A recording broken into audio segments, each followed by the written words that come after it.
welcome in to another Civilization 6 review video here on the Mash Boost YouTube channel. A particularly special one this time.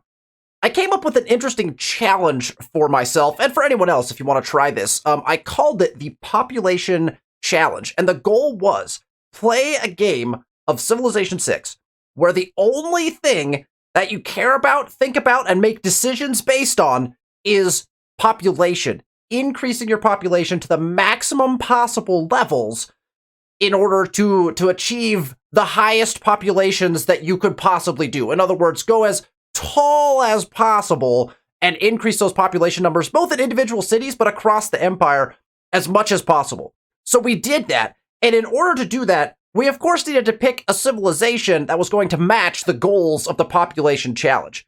Well, the perfect civilization, arguably, for this challenge is the Khmer. The Khmer are an absolute monster civilization, and so in this video, what we'll do is we'll review the Population Challenge game. It was played at deity level, and so it's a deity level game. We did get a win on turn 225. You'll see that we actually tried not to win the game. We were actually trying not to win, and we won on turn 225 by sheer magnitude of how powerful the Khmer Empire is in Civilization 6. So I'll walk through that. We'll walk through the Khmer and why I think they may indeed, quite possibly, be the top most OP civilization in the game. And we'll also walk through population, how to increase it, how to maximize it, how to optimize it, and all the things that we did in this particular game. So let's jump into gameplay and check out the Khmer Population Challenge. Here we are in the game. Now again, this game was played at the deity level. This game was on the true Earth map. So this is the Earth map, the huge Earth map. Now, I will caveat that with, it is a particularly special map. I've mentioned Icarus multiple times here on the channel. Icarus actually customized this map. If you don't know, the Earth maps are slightly broken most of the time in Civilization. Things like floods don't work.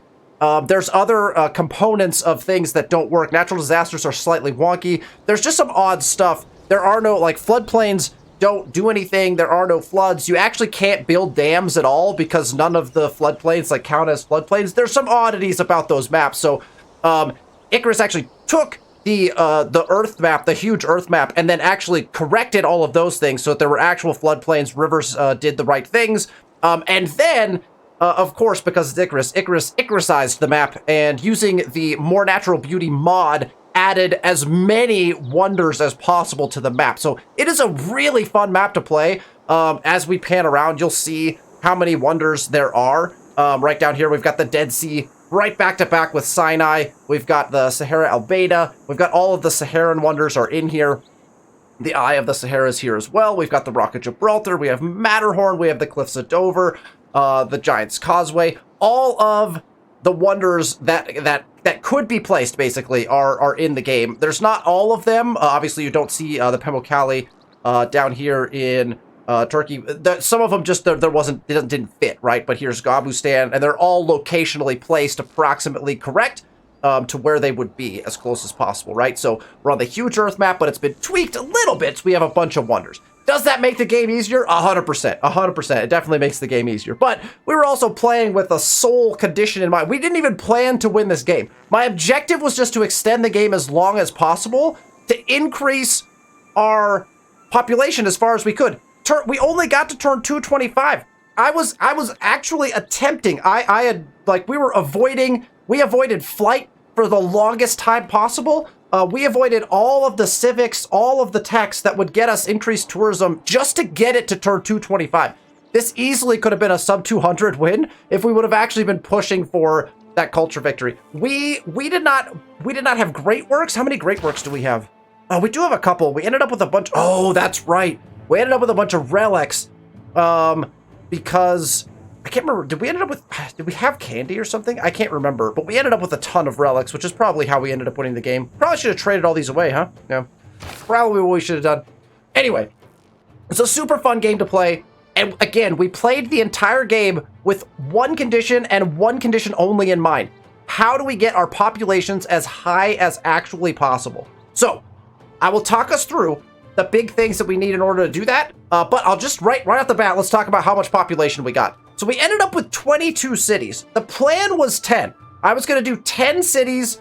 That was going to be it. We started here, right? We're on huge Earth. So we started where Istanbul, Constantinople would be, like right here in between the Black Sea and the Mediterranean, right on the the Asia Europe border, right here in like Turkey area. So like this is where we started. It's a really great, really cool starting point on this map. I had pulled that start at some point and was like, that would be such a cool start to play, and so I decided to do it in this game. So we started here. The objective was just to kind of fill like Europe basically and a little bit into Asia and just grab 10 cities. I was just going to do 10 cities. That was going to be it. And except once your population gets as high as our population numbers did, what happens is lovely Arabia up here, who had extended all the way down here, they started losing all of their cities to loyalty pressure, and so they actually only I attacked nothing. I did nothing on this border. That we literally just by sheer population alone took over all of the cities that they had put down. The same thing happened with Rome. Rome started settling in this direction as well. This city was theirs, flipped to us. I can't remember whose this was, but anyway, like some of these cities, we did not put them down. They were inherited. We did settle Angkor Wat down here, but then all of these cities in Africa, literally because of the size of Angkor Wat, which was our biggest city by turn 225, we got to 37 population in Angkor Wat. This city has no production, but it's got all the food. It had all the food, which was pretty crazy. So Angkor Wat, all of these cities just kind of fell to us, right? So we ended up with 22 total cities, and we ended up with a total population of 456. 456 total population when we focused on population, and that was only on turn 225. Could you imagine if we would have pushed this game up to 250, 275, even 300 turns, which is all like within like a winnable range for a deity game? Like that's our population could have been big. My goal was to get 3 cities to 40. That was what I was trying to do before we won. We couldn't. We got 37, 36, and 38. Oh, that actually ended up being our biggest city. That's hilarious. I forgot.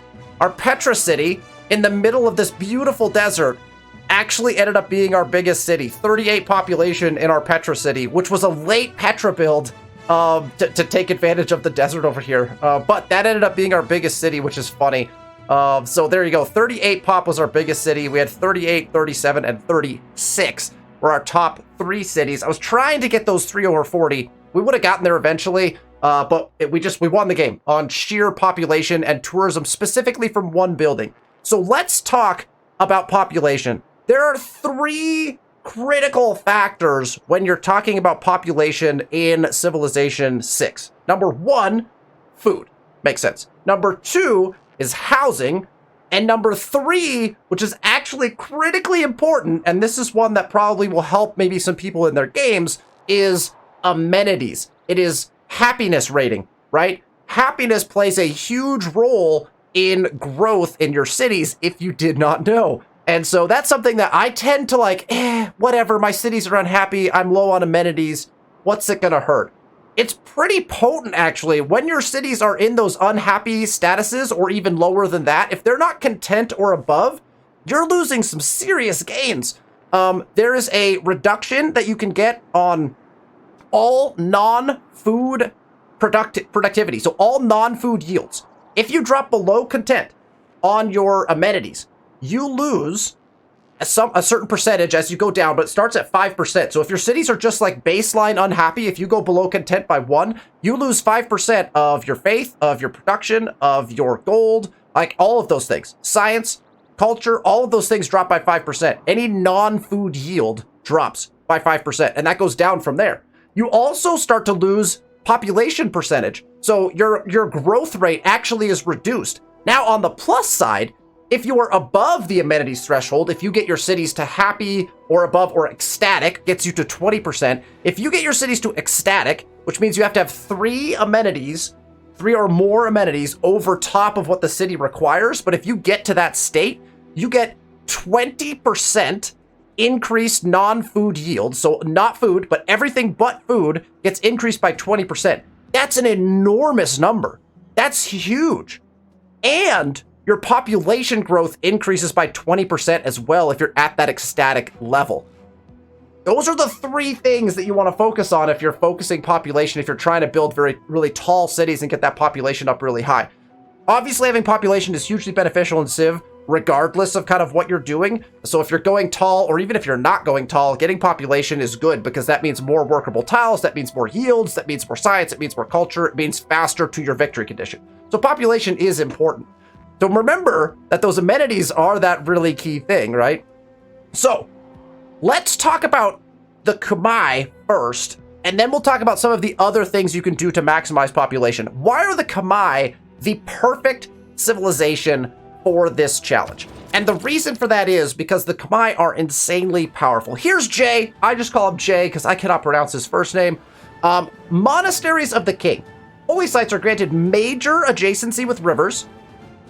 That's pretty nice because when we talked about the Dutch in the Dutch video, they get minor adjacencies with rivers on some more buildings, right? But that's not a major adjacency. So major adjacency for holy sites with rivers. They culture bomb. That's fine. Food equal to its adjacency bonus. What? Food equal to its adjacency bonus? That is absolutely wild. And +2 housing if on a river. Essentially, Khmer holy sites are a powerhouse district that is just insane. You can get the adjacency bonuses incredibly high. Not only are they producing crazy levels of faith for you, they're also producing crazy levels of food for you. And just because they know that you're going to get your population up there, you're also going to get housing to go along with that to match your food production, +2 housing if on a river. That is a powerhouse district. Probably one of the best districts, arguably, in the game is the Khmer holy site. Plus, pair that with some other things.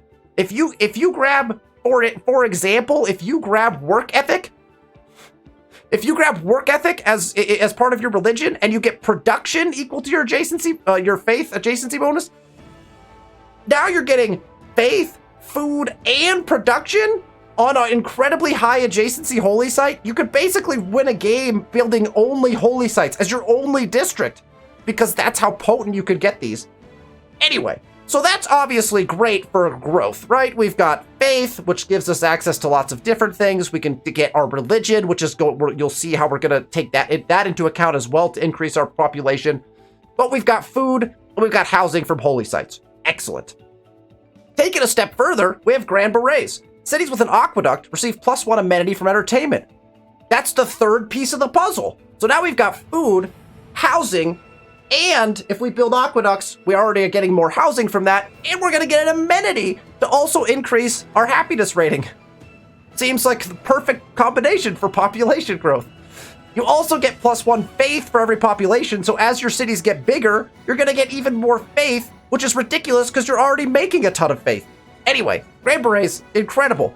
Then, in addition to all of that, as if that wasn't enough for the Khmer, farms provide +2 food if adjacent to an aqueduct, so surround your aqueducts with farms. They also get +1 faith if adjacent to a holy site. So just farm, put down a holy site, put down an aqueduct, and then just farm the rest of your land, because you're going to get incredible yields. Your food will be through the roof, your faith is going to be insane, and then you're going to put farms down everywhere to capitalize on your housing. Plus, your aqueducts are giving you an amenity. Perfect picture for population growth. The Domri is fine. It's a siege unit. It replaces the trebuchet.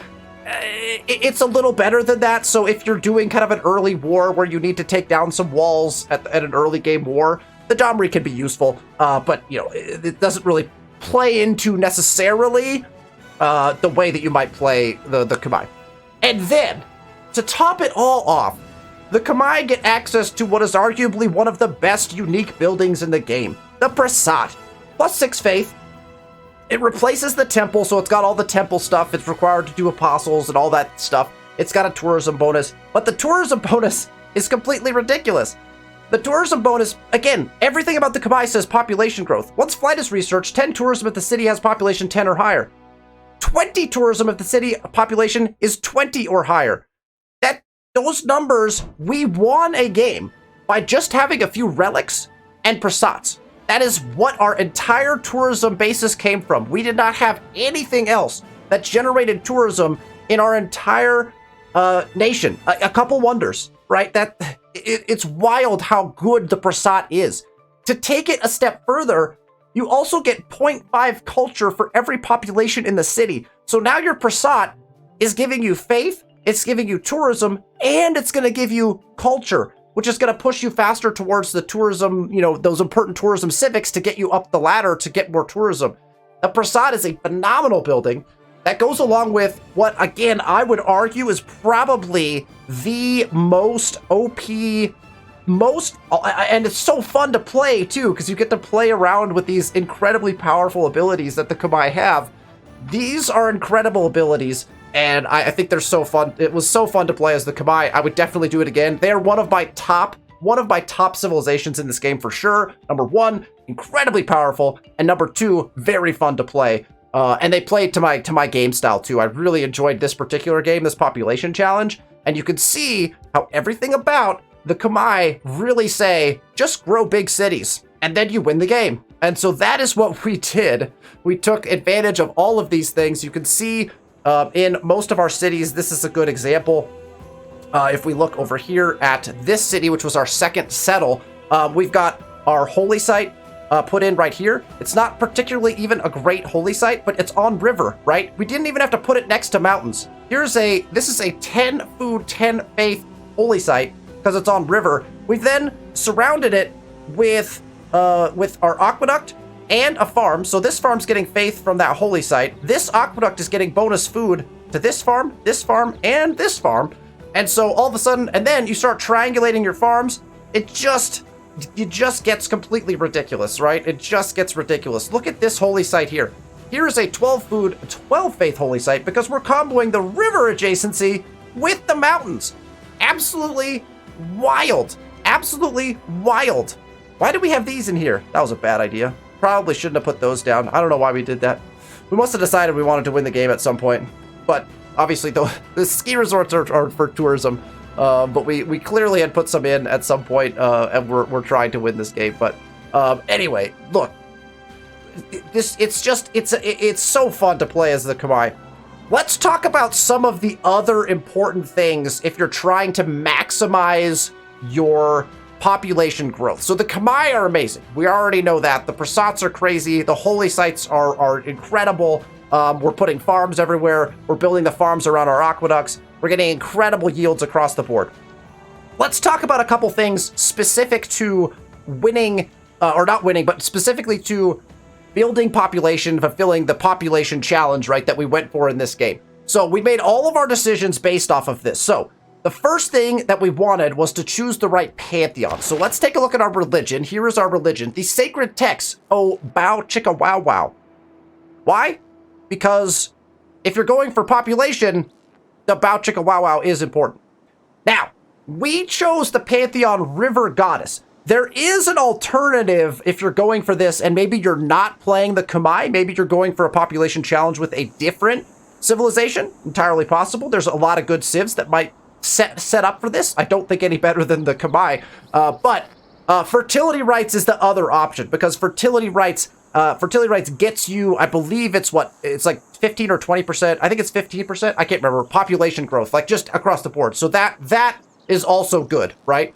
But we, of course, went for River Goddess, +2 amenities and +2 housing to cities if they have a holy site, district adjacent to a river. As the Khmer, every one of your holy sites is going to be adjacent to a river because you have major adjacency bonus with the river. So you're always going to place them next to a river. So now we're not only getting the Khmer bonuses, which is +2 housing, right? We get +2 housing already because it's Khmer.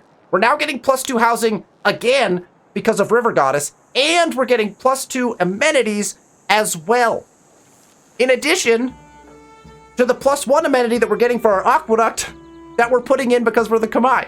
So now we're getting, in any given city, without having any necessarily resources, we're actually going to be getting 3 amenities if we build a holy site and an aqueduct. We're getting 3 amenities just off of that. We're getting 4 housing out of our holy site alone, like, just wild. Like, just wild stuff. And that's just on the Pantheon. Then we go into the rest of our beliefs, right? Here are the beliefs that optimally you take to do this. Now, look, work ethic, as I mentioned, is insane. You take work ethic, you're going to be generating an incredible amount of production, of food, of faith from your holy sites. You can make your holy sites just the best. But we took Feed the World, shrines and temple provide +3 food and +2 housing each. So now our shrines and our temples, or our shrines and our prasads, in this case, are generating extra food, extra housing. Exactly what we want. Feed the World, definitely your #1 top choice in your religion. Now, Feed the World's hard to get, especially in a deity level game, but we beelined it. We hard charged after first religion in order to secure Feed the World. Feed the World, huge, obviously, for that.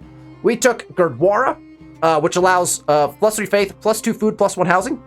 Gurdwara obviously generates the food and housing to go along with our population challenge, so we put Gurdwaras everywhere. We also chose religious colonization, and we took it relatively early, because one thing we didn't want to have to spend extra time on was getting our cities access to our religion, right? So religious colonization, we found the city, it automatically starts with the sacred text, oh bow chicka wow wow, and so then we get all of those bonuses there, which is something we definitely wanted, right? And then I think at the end, we just ended up taking cross-cultural dialogue, just because we boost the science up a little bit, right? You don't want to fall too far behind in science, because the Khmer's game does not lend itself to science in the least bit. And so you want to be careful not to fall behind in science. And so we threw this in here just for that. But this is, in my opinion, the perfect religion setup for a Khmer population challenge game. You might not pick River Goddess necessarily if you're playing somebody else, although it's still pretty potent. You might take fertility rights for that % bonus. And you might take, maybe you take work ethic to try to get your cities, like, production up really high so you could build stuff faster. That is definitely an option, but Feed the World was too potent to pass up on. So there's our religion to boost everything. Now, when we were building our districts, we had a particular order that we built all of our districts in. Obviously, the holy site went in first because we've talked about how crazy that is. Then, as soon as we had access to aqueducts were always our next build. So holy site, aqueduct, every time. Now, you might wonder, why are there no dams anywhere on the map? Well, dams provide housing, right? The problem with dams is that they stop flooding. And we actually wanted floods. We actually encouraged flooding. We wanted flooding. And that's actually precisely why we also did not build the wonder, the Great Bath. We did not build the Great Bath, even though you would think the Great Bath is great. It gives you, I think, gives housing. It's going to increase all kinds of good things. But we didn't build it because it would have stopped our gains on floods, right? It switches it to faith. Well, faith is great, but we're making plenty of that. So I actually didn't build, I don't think, any dams. We invited the floods, because the floods, even though we had to run around with builders repairing things, look at some of the yields on this river that flooded a lot. This is an 11 food tile because of floods and increases, and then obviously triangulation and everything. But like, there are some wild bonuses you get when you decide not to put dams in, and so we didn't put any dams in. Neighborhoods obviously were critical whenever we could get access to neighborhoods. And then the rest of our kind of builds were harbors, because harbors give access to increased food through lighthouses and trade routes. Obviously, we needed to get our trade routes out, and then housing as well, right? Housing as well through the lighthouse. And so we were putting harbors in. Obviously, we were putting fisheries. We used Liang to put fisheries in anywhere we could. I think all of our land has fish, or all of our water that could has fisheries. We were rotating Liang around to get fisheries in to optimize all of the tiles our cities were working. We were putting our cities slightly farther apart than you might normally because we wanted to take advantage of the fact that we had incredibly high population. So, right, we'd be working all of the tiles in this area. Wow, let's not have that lens up. And so we obviously have, we're working all of the tiles that are in the city, plus that we've got specialists in because we've got 36 people here, right? So we're spreading our population out as much as possible. So we spread our cities out as much as we could. We also tried putting preserves in. Preserves were high on our list. Preserves give housing. That was the primary reason for that. We want housing for our preserves. Now, here's what happened, is we ended up overdoing housing. We underestimated the fact that our holy sites, combined with our pantheon, combined with the Khmer ability to get housing, we never had a housing problem. Even early game, our housing was always great. And so when I focused preserves a little bit early, thinking we would need preserves for housing, we really never needed preserves. So you could definitely do this without ever building preserves and actually choose to focus entertainment complexes first and water parks, because entertainment complexes and water parks are going to give you those bonus amenities and keep you really high, close to that ecstatic level where you get that 20% yields and the 20% population growth. And you really want to be in that ecstatic mode as often as possible, because that 20% growth is incredibly potent as you're trying to build your cities as fast as possible, right? That 20% population growth is huge. So I would probably say Holy Site, Harbor, and then probably Entertainment Complex would be my next, and then maybe some preserves, but you could probably skip them all together. Throw in some campuses. University buildings also give you +1 housing, so you can make an argument for why the campus will eventually get you housing. And obviously you need some science generation. You can see that in our biggest cities early on, we did put some nice campuses down and get some nice bonuses there. And again, the barracks also gives you housing, so if you're really stressed for housing, you could get that out of a barracks building gives you housing, so you could always build an encampment. I don't think we ended up building any because we didn't run into any problems in that way. Obviously, you're settling cities like Angkor Wat, which was right on a floodplains, and so it was just food heaven. Now, this city had a lot of trouble because it had no production, so it was slow to get going. That was true also of this city, which is sitting in the middle of a desert floodplains. It doesn't actually even look necessarily like desert, but these are all desert tiles, but they're all floodplain styles. And so it's sitting in the middle of a lovely desert. But again, this city ended up being our biggest city just because of the yields that we were able to generate out of the city. The sheer number of farms and different components that we were able to build just made it immensely huge, right? Again, aqueduct every time you can. Neighborhoods, when we started running into any sort of housing problems, boom, put in the neighborhood. Now, you also have this opportunity to make a decision between putting in shopping malls or food markets or something like that. I can't remember exactly which one is which. Where's the neighborhood here? But they all have shopping malls right now. The shopping malls give amenities, and the food markets give extra food. So if you're doing the challenge like this and you want extra food, you're going to go with the food market or I can't remember what that one's called, but you go with that one. If you're looking for extra amenities to keep that ecstatic number up there, then shopping malls are really helpful to boost up those particular things. So those are things to think about. Now, as far as wonders are concerned, we do have several wonders that are on the list of important wonders to build. The most important of which is right here, Angkor Wat. Angkor Wat is definitely by far and away the #1 most important one to put in. So let's read quickly. +1 population in all current cities when built. +1 housing in all cities. Beautiful. So we had a lot of cities in already when we built Angkor Wat. Boom. +1 pop, and you get extra housing as well. So Angkor Wat, one of those critical wonders that we were able to put down. Other wonders to think about are ones like the Hanging Gardens, which we also were able to put in. This is another pretty important one. Increases growth by 15% in all cities. Must be built next to a river, so you're sacrificing a nice tile, but that 15% growth in all cities, obviously for a population challenge, very, very nice. So Hanging Gardens is another one to think about. Temple of Artemis is another interesting one. This game, we did not get to build it. Why? It got built on turn 37. I have never seen Temple of Artemis go on turn 37 before. It did. In this game, it did. But the beauty of this is obviously amenities to keep that ecstatic, but early game, that's also really nice. Look at this. +4 food, +3 housing. It's going to give that city a really nice boost early game in food and housing. So that's something to think about as well when you're thinking about the Temple of Artemis, is that particular piece as well. We did build Mahabodhi because obviously Mahabodhi is probably one of my favorites. It gets you those 2 apostles. It can save your religion. It allows you to get your evangelizing done and build your religion up. So I like to build Mahabodhi. Other wonders to think about are Casa de Contracción.